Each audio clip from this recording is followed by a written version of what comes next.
Тээвэрлэлтийн явцад суудлын бүсийг зааврын дагуу тогтмол хэрэглэх. Автобус түр зогсолт хийх үед зам хөндлөн гарахгүй байх. Зайлшгүй тохиолдолд хоёр талаас тээврийн хэрэгсэл ирж байгаа эсхийг нягтлж зориулалтын хэсгээр зам хөндлөн гарах. Бага насны хүүхэдтэй хамт яваа бол өөрийн хараа хяналтандаа байнга байлгах. Хөдөлгөөний явцад тээврийн хэрэгслийн хаалгыг нээх, цонхоор биеийн аль нэг хэсэг болон бусад эд зүйлс гаргахгүй байх.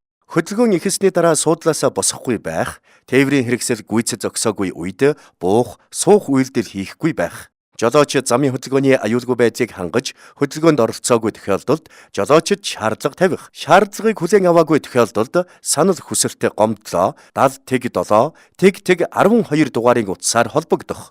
Эсвэл 86 тэг 2 1 2 3 4 дугаард мессеж бичиж мэдэгдэх.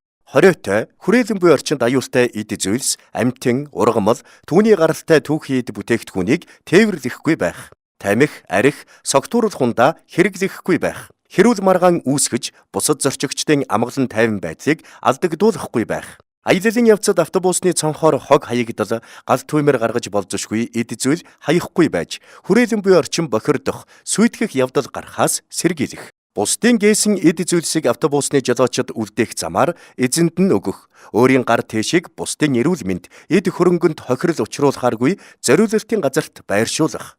Таньж мэдэхгүй хүнээс дайвар ачаа тэш авч явахгүй байх. Хот хоорон зорчигтой аюулгүй байдлаа хангахын тулд албан ёсны нийтийн зорчигч тээврийн үйлчилгээг сонгон үйлчлүүлж байх.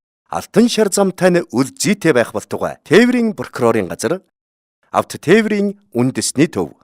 Нийслэлийн гэмт хэрэгээс урьдчилан сэргийлэх ажлыг